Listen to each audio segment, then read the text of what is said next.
네, 방금 전에 소개받았고요. 저는 음성군 농업기술센터에서 현재 기후 대응 농업팀에서 팀장을 맡고 있는 이상승이라고 합니다. 반갑습니다. 오늘은 제가 할애받은 부분이 토양 12처방서라는 부분이에요. 그래서 요걸 갖고 2시간 반에서 한 3시간 정도 말씀을 드릴 건데 제 자료에는 전체적인 자료가 다 들어가 있고요. 요거로는 뭐 한 4시간씩 뭐 한 3번 정도 할 시간의 분량이긴 한데, 오늘 말씀드릴 부분은 어디에 부분에 속하냐면 앞에서부터 214페이지까지 2장 정도, 페이지 수로는 뭐 2장 정도 되지만 뭐 2시간 반에서 한 3시간 정도 말씀을 드릴 사항입니다. 저도 사실은 처음에 강의 요청을 받았을 때 전반적인 토양 및 비료에 대한 교육을 해드릴 생각이었는데, 학과 자체가 토양 비료다 보니까 뭐 토양 물리성이라든가 화학성에 대한 얘기를 들으셨죠. 예, 그래서 제가 이제 와서 조금 미리 와서 교육 과정 커리큘럼에 대한 내용을 봤더니 토양 물리, 화학, 뭐 미생물 이런 부분을 이미 했더라고요. 그래서 그 내용이 제 거에 들어가 있긴 하지만 12처방서 설명을 하다 보면 조금씩 토양 화학 기능이라든가 물리성이 들어가긴 하겠지만 전에 들었던 내용하고 제 들었던 내용하고 같이 중복을 해서 조금 들어주시면 될 것 같고, 되도록이면 전 교육 들었던 거와 중복되지 않도록 최대한 교육을 진행해 보도록 하겠습니다. 그래서 제가 보통은 3-4시간 정도 토양하고 비료하고 토양 검정서 교육을 보통은 해요. 그러다 보니까 솔직한 얘기로 교육 오기 전에 공부를 잘 안 하고 옵니다. 그냥 하던 거 해드리면 되니까. 그런데 오늘은 12처방서만으로 한 3시간 정도 공부를 하려고 하다 보니 저도 공부를 했어요. 공부를 하다 보니까 이게 사실은 저희 과정이 맞아요. 2시간, 3시간 동안 이 12처방서 하나만 갖고 하는 것도 사실 좀 부족합니다. 그래서 제가 오늘 최대한 자세하게 천천히 설명을 드릴 거고요. 아까 보니까 12처방서 내신 분들, 처방서 내신 분들, 내신 분들은 제가 상황이 될 것 같아서 그거에 대한 전반적인 분석한 내용에 대해 설명을 좀 드리고, 그리고 뭐 우리 점집 가면 왜 생년월일 되면 이렇게 점 봐주죠. 점 받으시 제가 쭉 봐드릴게요. 그래서 현 상황이 어떤 거고 앞으로 어떻게 좀 해야 되는지 부분도 좀 말씀을 드리려고 합니다. 그래서 제가 거기에는 토양과 비료라고 되어 있지만 제가 제목을 정해봤어요.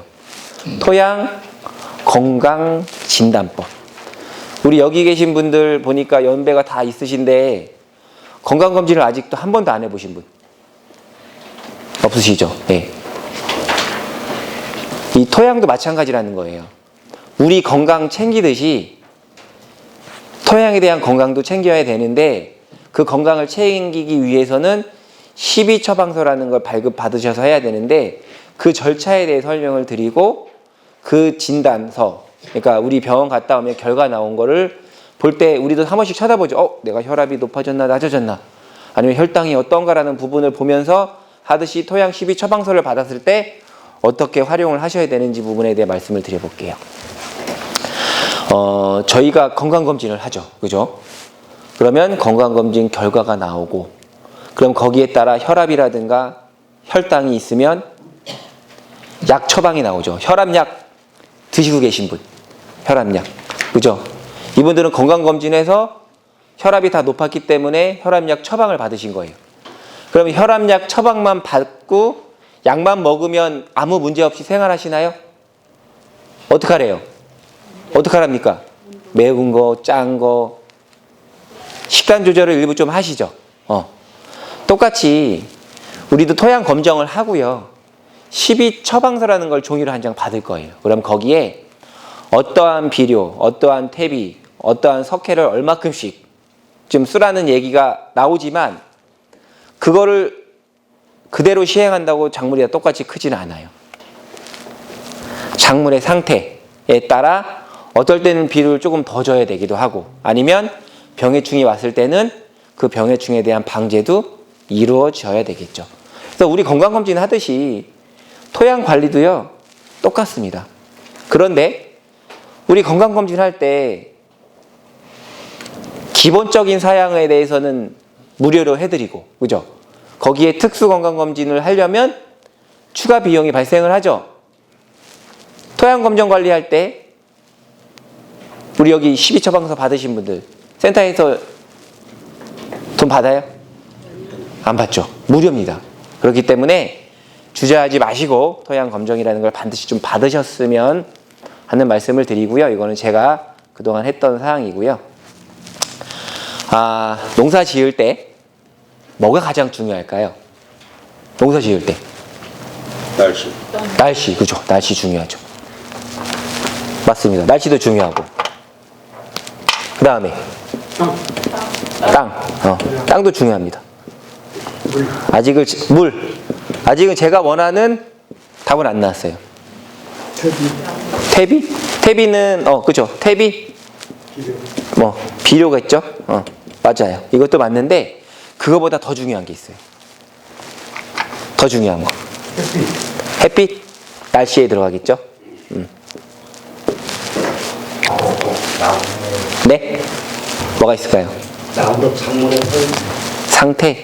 상태도 물론 중요하죠. 온도, 날씨에 넣을게요.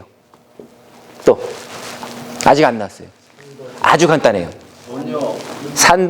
산도는 땅에 관련될 거예요. pH.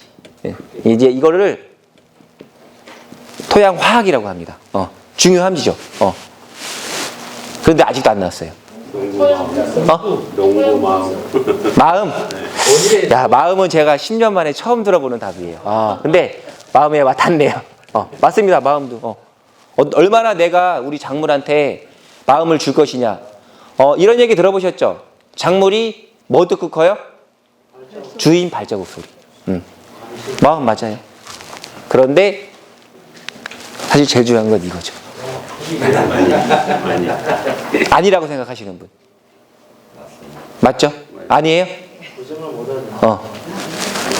이런 걸 다 잘 열심히 하셔야 저거를 갖고 오는 거죠. 저거를 하면서 이 안에 날씨도 중요하고 마음 상태도 중요하고 비료, 물 다 중요하죠.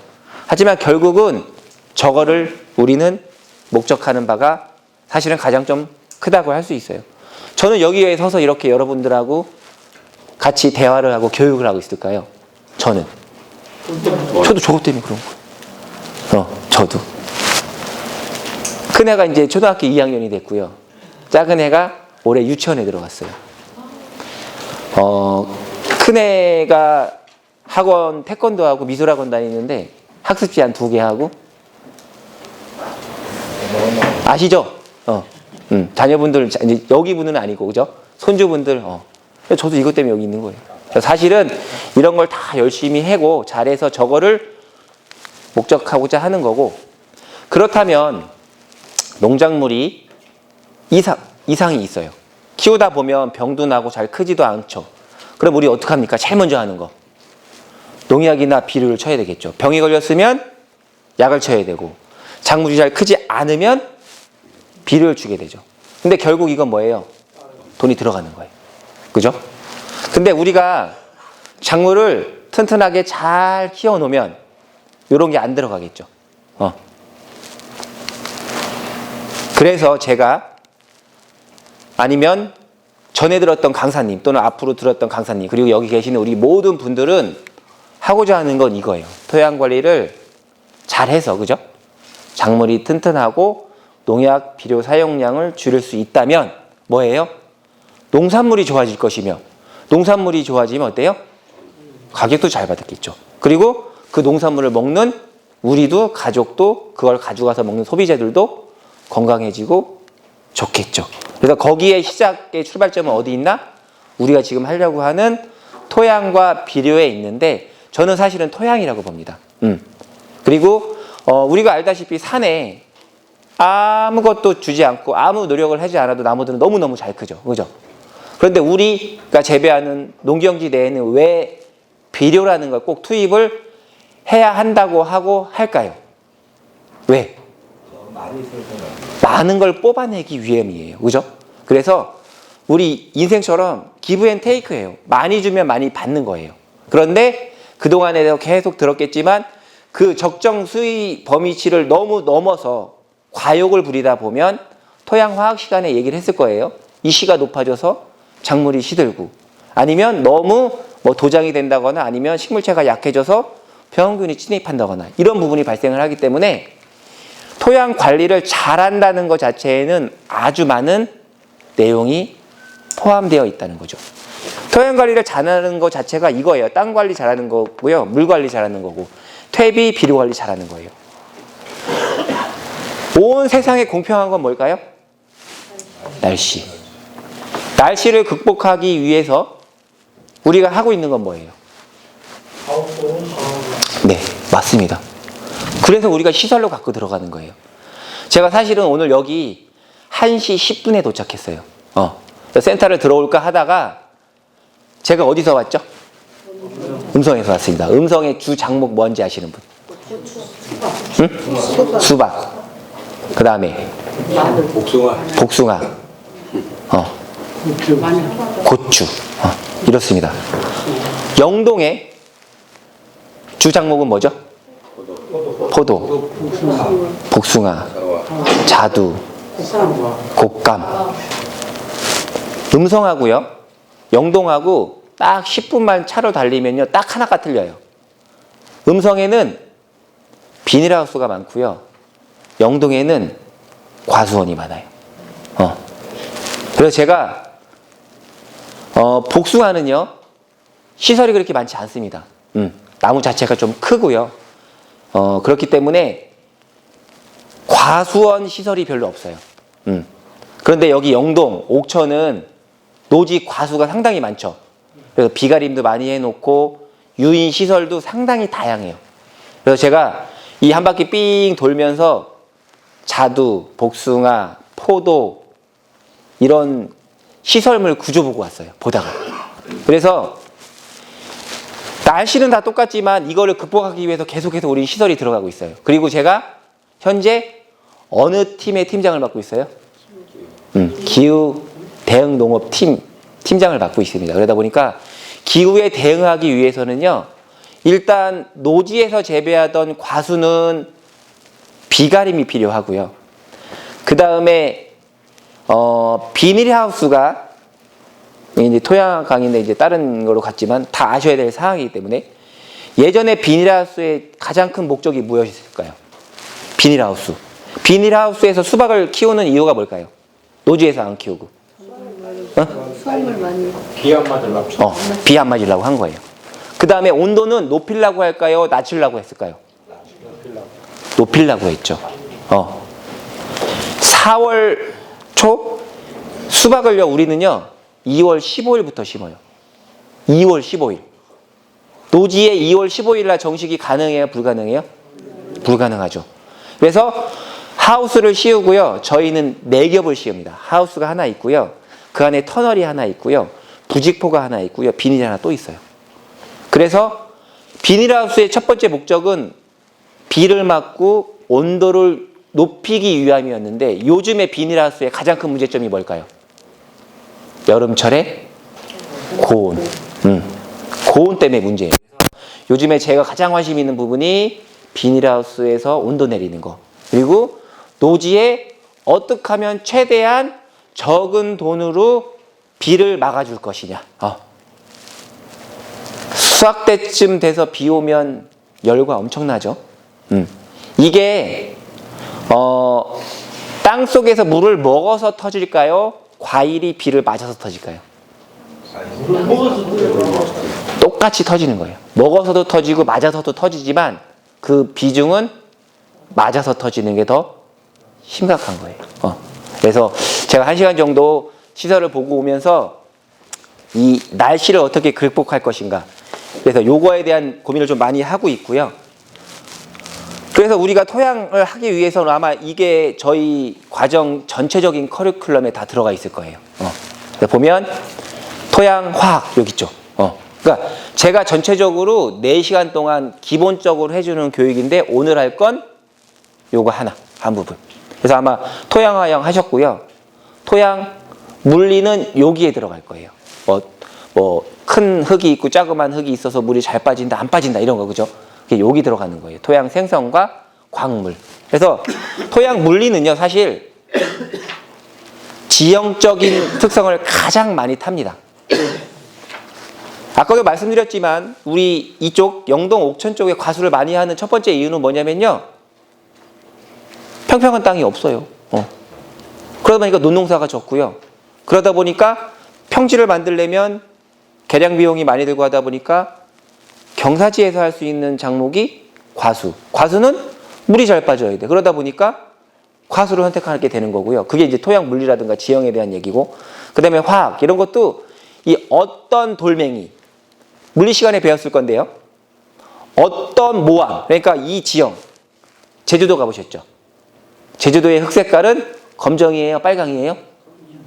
검정. 왜 검정일까요? 현무암. 화산에서 터진 돌이 깨지고 만들어진 흙이기 때문에 흙이 까매요. 제주도에 소나기가 싹 쏟아지죠.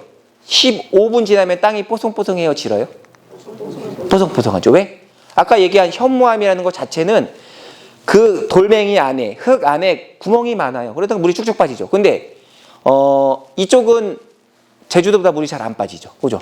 그래서 그런 게 물리적으로 거기 재배와 여기 재배가 다른 거죠. 그래서 제주도에서는 벼농사가 좋을까요? 밭농사가 좋을까요? 밭농사가 좋죠.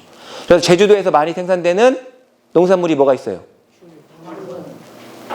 당근. 네. 당근은 땅속에서 뿌리가 커야 되기 때문에 배수가 잘 돼야 돼요. 그 다음에 무. 다음에 쪄먹는 거. 감자. 그리고 날씨가 따뜻하다 보니까 제주도에서 먼저 감자가 나오고요. 제주도 감자하고 이쪽 감자하고 구분할 수 있는 건 감자 표면이 검은색이 묻어 있으면 제주도 감자예요.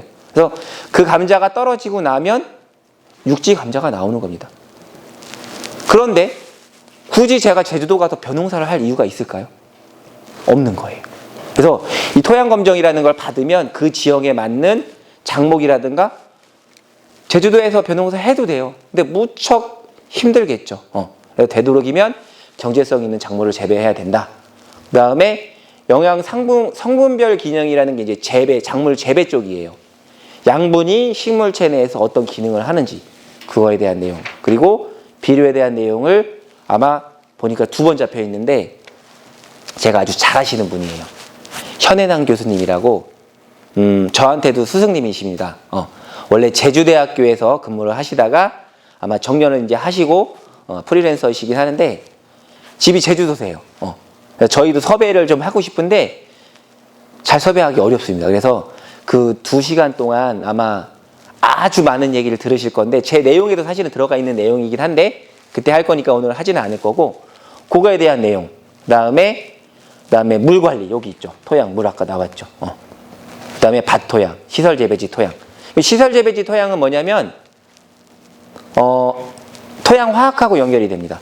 그래서 너무 많은 비료를 줬을 때 너무 많이 있는 비료를 어떻게 제거를 할 것인지, 왜 그런 현상들이 나오는지 그런 부분에 대해 말씀을 드리는 거고, 전 이거 하나예요.